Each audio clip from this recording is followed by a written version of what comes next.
सगळ्यांचे, आपल्या प्रिंट आणि इलेक्ट्रॉनिक मीडियाचे आणि माझ्या टीमचे काही मेंबर्स अजूनपर्यंत खाली आहेत. तुम्हाला असं वाटत असेल की ते वरती का नाही आहेत. मी ते तुम्हाला हळूहळू एक एक करून पान जेव्हा उलगडत जाईन तेव्हा ते वरती येतील. पण हे आज करता आपण म्युझिक लॉन्चसाठी भेटलोय, पण त्याआधी मला खरंच सगळ्यांचे आभार मानायचे होते ज्यांनी आम्हाला खूप मदत केली, सहकार्य केलं आणि आम्ही इथपर्यंत पोहोचू शकलो. आणि माझी ही जी टीम आहे दणकट, त्यांच्याशिवाय मी इथपर्यंत पोहोचूच शकलो नव्हतो. त्यामुळे मला त्यांचे मनापासून आभार मानायचे. Thank you so much guys. Thanks a lot for everything. Bhushan असं वाटतोय की कधी माईक घेऊन तोच आता सुरू करेल. तो फिरत पण तसाच होता आणि सगळ्यात जास्त टेन्शन त्याला आलं. याआधी ते अँकरिंग करतील. Thank you so much. Thank you so much guys. तुम्ही please photo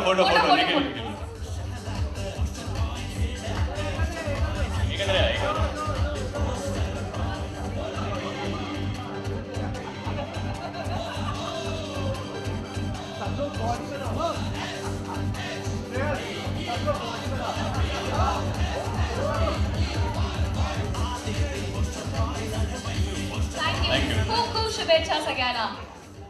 the best of लक. आधी आली आपला कपडे चेंज करके बिचारा खूप काम करतोय रे. ओके श्रेयस, मराठी मातीमध्ये रुजून नभापर्यंत पोहोचलायस आणि तरी सुद्धा मराठी माती विसरला नाहीस, त्याबद्दल थँक्यू सो मच. ही झुंज मराठमोळीची प्रेस कॉन्फरन्स आहे. नाही ही 2 मिनिटं असं वाटलं नाही. थँक्यू सो मच मेघना. Thanks lot. काय नाही, इनफॅक्ट जर आपली सगळी माणसं एकत्र असतील तर जास्त मजा येते काम करायला. I know. सनई चौघडे नंतर आम्ही तुझी वाट बघत होतो. खूप वेळ घेतलास का तू? हो, जरा धक्क्यातून सावरायला थोडासा वेळ लागला.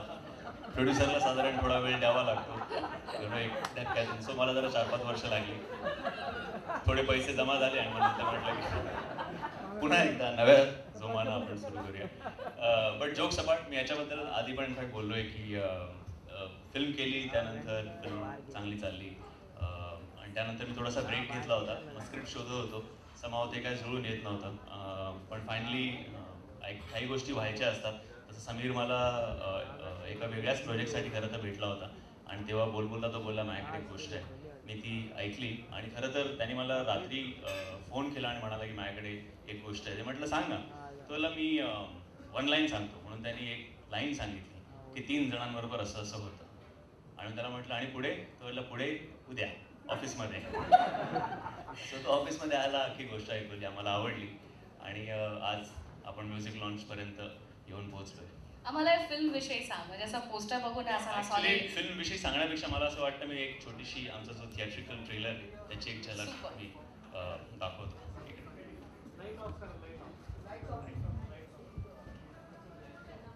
कुठलंही ऑपरेशन केलेलं नाही.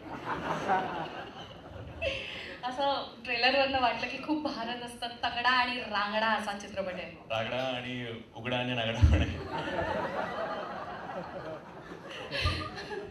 असो, पण हे सगळं ज्याच्यामुळे हा सगळा खर्च झालाय आणि ज्याच्यामुळे आज आपण इथपर्यंत पोहोचू शकलोय. I think let's have a big round of applause. कथा, संवाद, पटकथा आणि दिग्दर्शन द्यायचं आहे तो माझा मित्र समीर पाटील.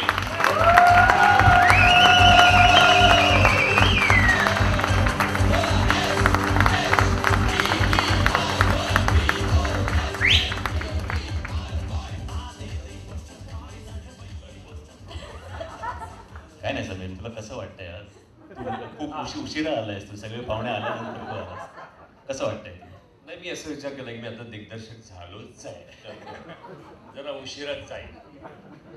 जरा ट्रॅफिक होतं तर आणखीन ट्रॅफिक असलेल्या रस्त्यात गाडी घुसवली आणि तिकडून येत राहिलो. म्हटलं होऊ दे उशीर, होऊ दे खर्च, नाहीतरी श्रेयसचा खर्च झालाच आहे. शाबास. समीरने बाय द वे ऑलरेडी 4 सिनेमे साईन केले. त्यातले दोन तुळू आहेत आणि 2 मल्याळम. दिसतं तसं नसतं म्हणून जग फसतं. Anyway Sameer, we would like to know की तुला कसा होता तुझा 2 शब्दात तुझा एक्सपिरियन्स? 2च बाय. दीप्तीने सांगितलं चांगलं बोलायचं, सगळ्यांविषयी चांगलं बोलायचं असं ठरवूनच मी आलो होतो. इनफॅक्ट श्रेयसने मला काल रात्री फोन करून सांगितलं की माझ्याबद्दल, फक्त माझ्याबद्दल बोलायचं, कारण पैसे मी खर्च केले. ह्या ओझ्याखाली मी होतोच, पण दीप्ती पण मला दिसायची सारखी, स्वप्नात यायची. मी पण आहे. खरं म्हणजे मी या दोघांना खूप घाबरतो, म्हणून हा पटकन सगळा चित्रपट पूर्ण होऊ शकला. पण खरंच मागच्या वर्षी जुलैमध्ये कधीतरी श्रेयस जसं म्हणाल तसं मी त्याला या सिनेमाची ऑनलाईन ऐकवली आणि आज आपण जूनमध्ये आहोत आणि आज आपण या सिनेमाचं म्युझिक लॉन्च करतो आहोत. खरंच खूप उत्तम असा हा प्रवास झाला माझा. इनफॅक्ट श्रेयस आणि मी खूप जुने मित्र आहोत हे सगळ्यांना माहिती आहे. मधल्या काळात आमचा एक संपर्क नव्हता, कारण तो इक्बाल आणि त्याचं हिंदी सिनेमा आणि असं सगळं त्याचं वर्तुळ मोठं होत गेलं. पण अगदी मागच्या वर्षी जेव्हा त्याला भेटलो तेव्हा असं वाटलं की ती मैत्री अजूनही कायम आहे. आणि खरंच एक धीर करून मी त्याला म्हणालो की माझ्याकडेही अशी एक कथा आहे, आणि त्याने लगेच सांगितलं की ऐकव. मी ऐकवली आणि हे सगळं प्रकरण सुरू झालं. त्यानंतर आम्ही खूप पॉझिटिव्हली हा सगळा प्रवास करत आलेलो आहोत. खरं म्हणजे ज्यांना ज्यांना ही कथा ऐकवली, ज्या ज्या लोकांना, टेक्निशियन्सना, कलाकारांना, ते प्रत्येकजण आमच्यासारखेच पॉझिटिव्ह प्रतलावर होते आणि आम्ही सगळ्यांनी खूप पॉझिटिव्हली ही फिल्म कंप्लीट केलेली आहे.